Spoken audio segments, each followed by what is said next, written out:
I'm going to read some news. The first news title is What the World Would Look Like If All Ice Melted. If all of the ice in the world melted, sea levels would rise some 216 feet. But what exactly would that look like? And more specifically, what would such a worst-case scenario mean for the Earth's population? National Geography has created a fascinating visual representation of the thought experiment and provided an analysis of how each continent would be affected by such a catastrophic change.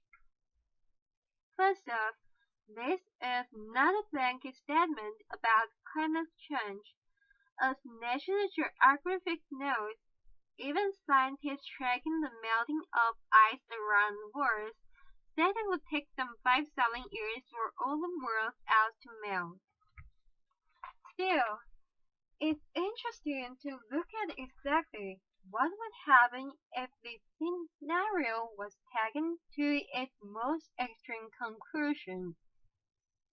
As a result of the drastic rise in sea levels, the average temperature around the Earth will rise from 58 degrees to 80 degrees.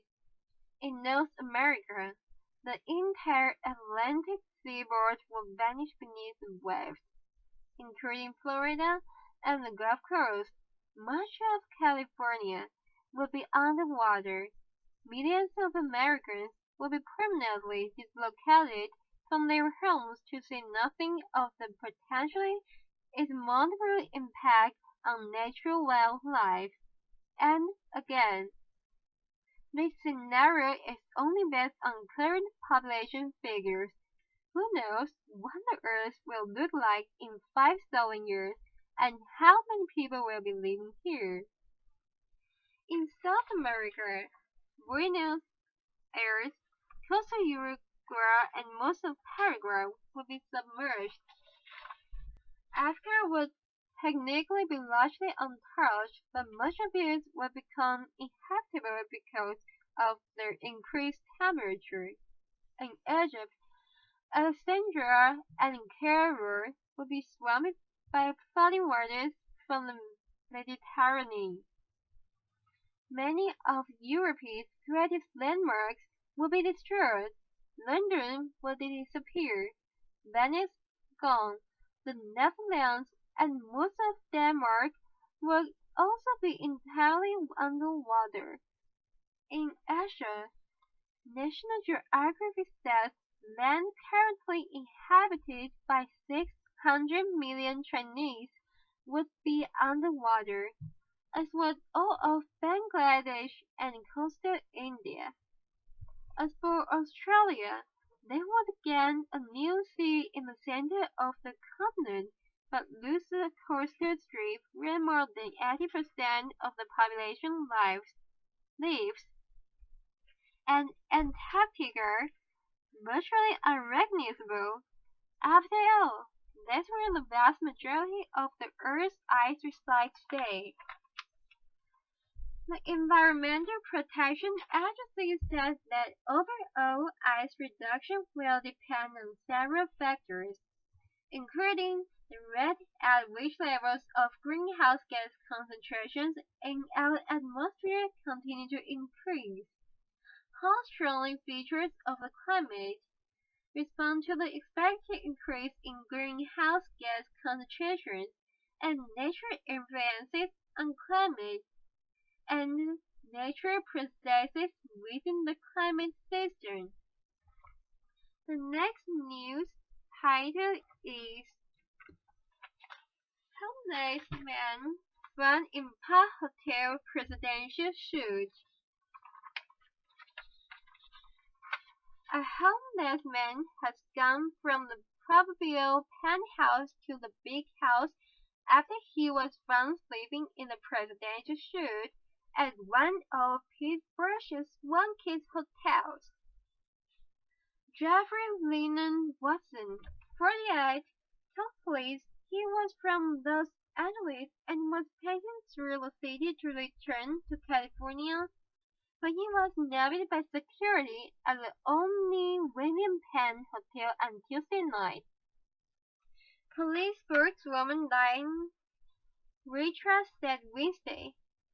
Hotel guests were checking into the chute about 7:30 p.m. They saw Watson sleeping on the couch and notified hotel staff, police said. Hotel security officers waking up took him to their office and called police, Richard said. Hotel General Manager Alex DeStefano issued a short statement explaining what occurred. The public area of the presidential suite is a generous area for receptions and small events. The door had been programmed to remain unlocked for an event earlier that day. As soon as the occupant was discovered, he was in security of the property, the DeStefano said. Watson told police he has been Pittsburgh for over a month and sleeps wherever he can locate somewhere comfortable to rest his head, Richard said. There are too many places more comfortable than Watson's chosen location. The 16th floor should features a 13,000 square foot palace plus 3 bedrooms and includes crystal chandeliers, a dining room, grand piano, a full kitchenette, wet bar, and living room. According to the hotel's website, the site doesn't make clear how much the room costs. Police took Watson to the Allegheny County Jail, where he remained Wednesday unable to post $15,000 bond. He faces a preliminary hearing November 19 on charges of criminal trespass and theft of devices, according to online court records, which didn't list an attorney for him. Richard said police don't know how long Watson had been in the chute or how he got in. The next news title is it rude to ask guests to take their shoes off? New York. In Michigan, you're expected to leave snowy boots in the mudroom before going inside. In Alaska, boots are taken up in Arctic entries. In Japan, Thailand, and many other countries, you wouldn't dream of entering a home with your shorts on, regardless of the season. But removing shoes before coming inside has not been the norm in much of the U.S. These days, however, city dwellers and suburbanites from New York to Los Angeles often find that healthy bagged footwear to be left at the door. Sometimes it's because of the weather. Other times, homeowners want to protect light colored rugs and high gloss wood floors from dirt and dings. Or parents don't want street games and for where kids play. Some guests find the request irksome, especially at holiday parties when they're dressed up. But this is an outfit. Squirrels carry brochure in a sex and the city upstairs when asked to take her shoes off at a baby shower. Insult to injury. Her high-heeled mannequins are stolen during the party. Shalina Brewster of Philadelphia, whose friends call her the diver, says her first thought when asked to remove shoes is, I just pray I have a fresh pedicure. Since she's only 5 feet tall, she also misses the height her thin heels provide. Crazy horse with a no-shoulder handle gas socks are inexpensive slippers that folks can take home. But please don't overboost your own tube socks. Nasty, she said. Rachel Costander of Cleveland wrote in her book that guests sometimes make her feel like a criminal for asking them to remove shirts. She offered 10 reasons why her household is shoes-free, including preserving the carpet, allowing guests to relax and put their feet up, and keeping lodgers out of the house alone with grease, leaves, mud, dirt, bark, gum, oil, tar, and yes, even animal poo. For everyday comings and goings, Costello and her husband used a mudroom by the back door. For coming, they put a show rack in a small foyer near the front door. We like to walk around barefoot and we want to have our home clean. Costello said she didn't grow up in a no-shoes household, but my parents told me to ask the house preference before entering. Another word for shows of parties. Put a chair by the door. Don't make guests hurt unbalanced on one shoe while taking off the other. And put out a shoe rack so footwear doesn't end up in a pile. At a building pantry waiting at the home of friends in Pascagoula College before realizing that the host had no shoes rule. They were worried how they would look and whether our guests would feel uncomfortable or embarrassed, she said. She solved the problem by buying fun socks with no skid soles as one of the wedding favors. Even she and the groom wore them. Guests young and old ended up loving it, she said. They compared the colors, took photos with their fun socks on, and were excited to take them home. Some of the women even thanked her for saving them from excruciating high heels.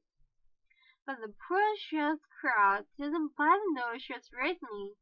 If you worry about wood floors, they say, investing in expensive rugs, protecting a wild carpet, look it up, checking in dirt, mobile vacuum.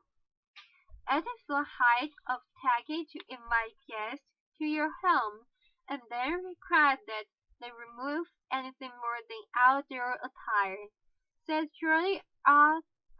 Smith of Manor Smith Accredited Consulting in Marblehead, Mass. It is one thing to ask me to leave my LL Bean boots at the door for a Super Bowl party held during a snowstorm in New England.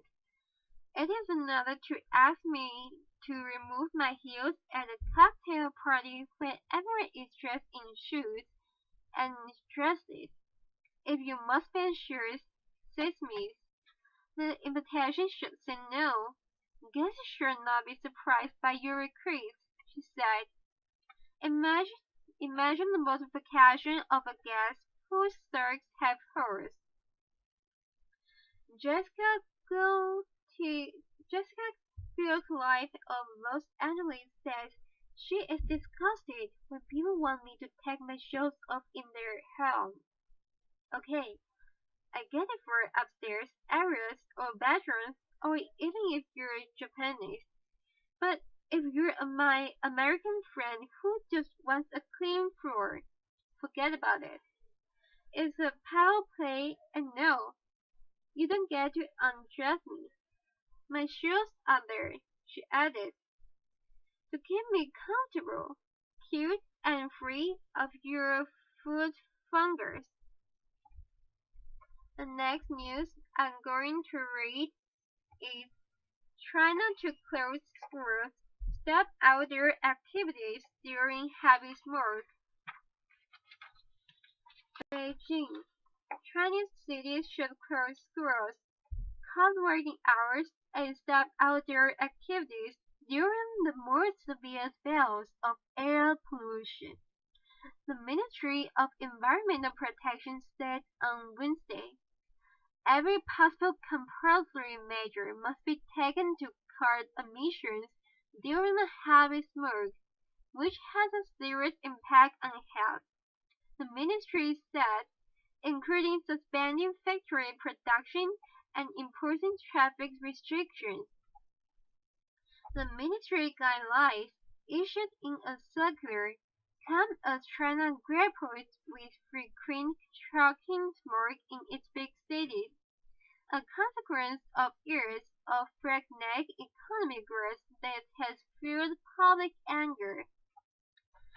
State media recently reported that an 8-year-old girl who lived near a busy thoroughfare in the coastal province of Jiangsu had been diagnosed with lung cancer. The case of the girl, called the country's youngest lung cancer patient, has sparked a public outcry. Despite frequent calls for cutting pollution of recent years and growing public anger, the problem has only got worse. Schools and workplaces typically operate as normal in and out of the more severe smoke, even when it reaches hazardous levels. Primary and middle schools suspended classes last month in the northeastern city of Harbin during a smoke emergency. The airport and some bus routes were also closed. China must also tighten anti-pollution measures on the industry and reduce its dependence on coal, which produces more than 3/4 of electricity. The Environmental Ministry said. Public security departments should also tighten checks on vehicles, including phasing out older ones, and ensure there are not too many on the roads, it said. China said in September it would slash coal consumption and shut down polluting mills, factories, and smelters, though experts have said implementing the measures will be tough. Air pollution is expected to worsen this winter because of a chronic natural gas shortage. The next news title is Gender Panic Affects Attitudes About Transgender Rights. This week, the U.S. Senate will vote on the Employment Non-Discrimination Act, ENDA, which will protect the rights of gay and transgender people in the workplace. ENDA aims to prevent against discrimination based on sexual orientation or gender identity. The Senate seems likely to pass a bill with bipartisan support, but the legislation does not have support from House Speaker John Boehner, ROHIO, according to statements by his spokesman, which could stall the bill's progress in the House of Representatives. Why has there been so much difficulty in passing non-discrimination laws, especially given the surge in support for gay marriage in the United States in recent years? A new analysis of reactions to transgender issues suggests one reason. People who don't fit neatly into the category of male or female cause deep-seated unease. For many people, it's a challenge to ideas about gender, said study researcher Kristen Schultz, a sociologist at the University of Chicago. Many of these ideas are deeply held, and even religiously ingrained in people, Schultz told Life Science, examining attitudes. Transgender people are those whose self-identification as male or female does not match their biological sex.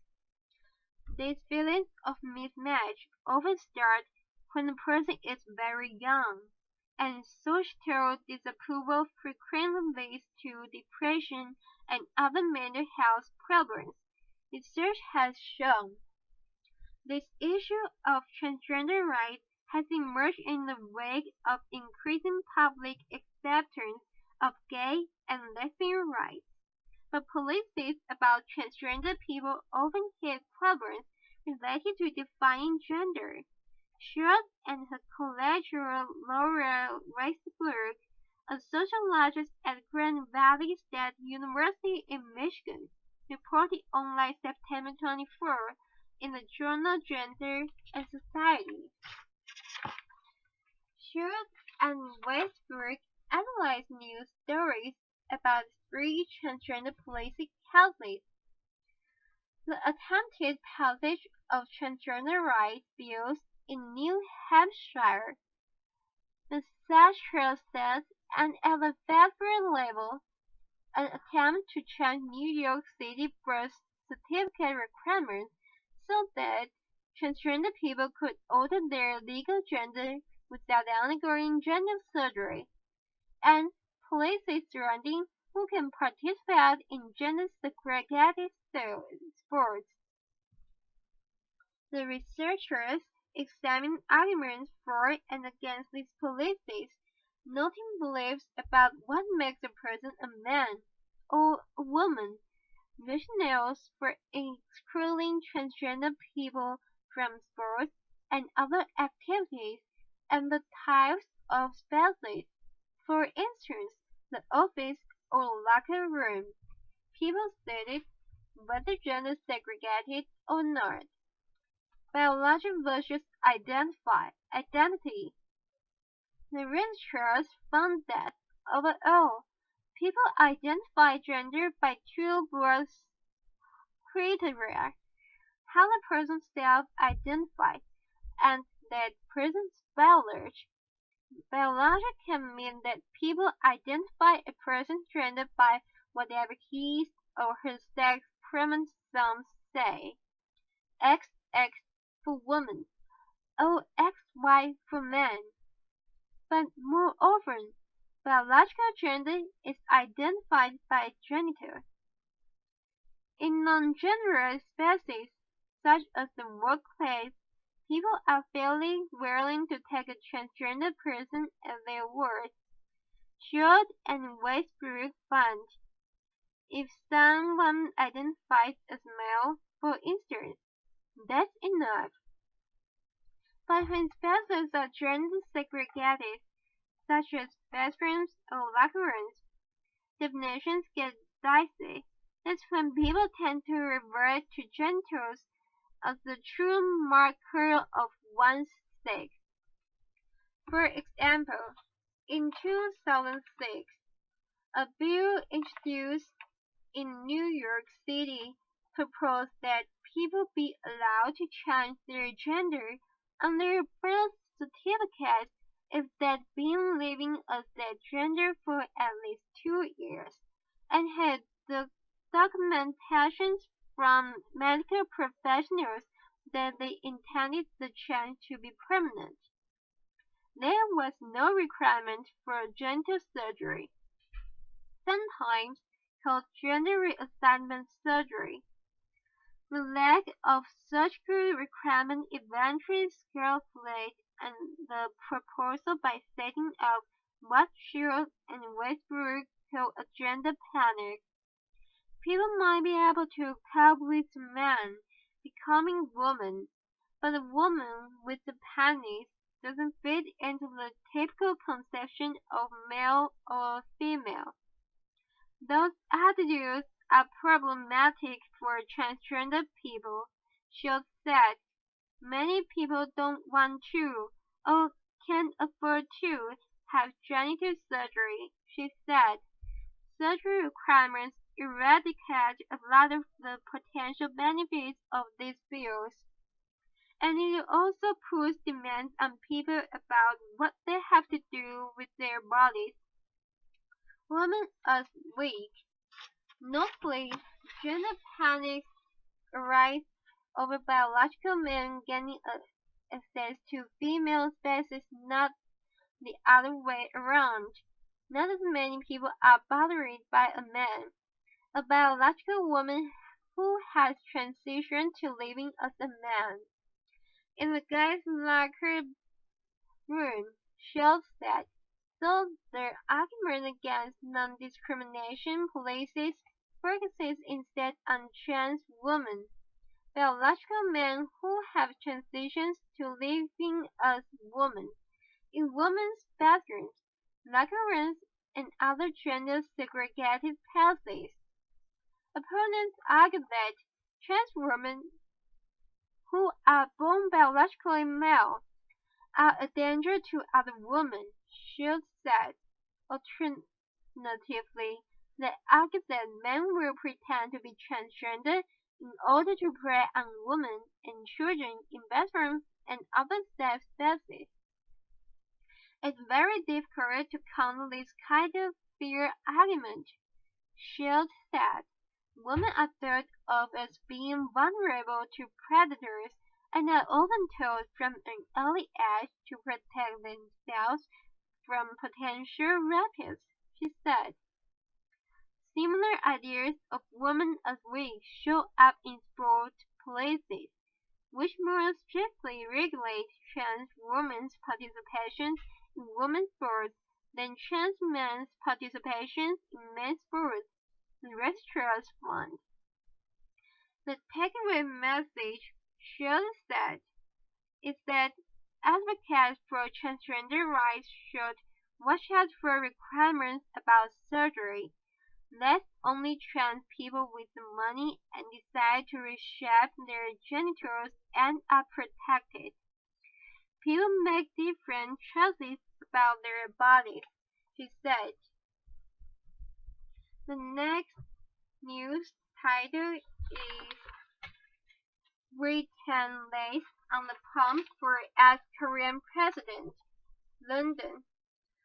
South Korea's President Park Geun-hye was treated to a full display of British pomp and ceremony as she began a 3-day state visit to London on Tuesday. Queen Elizabeth II and her husband Prince Philip accompanied Park in a horse-drawn carriage as they rode to Buckingham Palace, while troops welcomed her with the 41-gun salute at Green Park and the Tower of London. The President also inspected a guard of honor with Philip and was greeted by Prime Minister David Cameron, Foreign Secretary William Harper, and Interior Minister Theresa May. Wrapped up in a dark purple coat against the damp chill, Park smiled from the window of the ornate black and gold carriage as she sat beside the 87-year-old Queen, who wore a pink coat and hat. The President was set to join the Queen's grandson Prince William later at the groundbreaking ceremony for a memorial dedicated to British soldiers killed in the 1950 to 1953 Korean War, ahead of a banquet at the palace. Park, who is staying at Buckingham Palace, is due to hold talks with Cameron on Wednesday. Foreign Secretary Hager described South Korea as a long-standing political friend and ally of the UK. This truly is one of our most important partnerships in Asia, and we welcome South Korea's growing role in international affairs, he said. The visit comes amid a rise in tensions between South Korea and Japan, a key ally in efforts to rein in North Korea's nuclear program. In an interview with the BBC ahead of the trip, Park suggested it would be pointless to hold a summit with Japanese Prime Minister Shinzo given Tokyo's refusal to apologize for abuses during Japan's 1910 to 1945 colonial rule, a source of deep resentment in South Korea.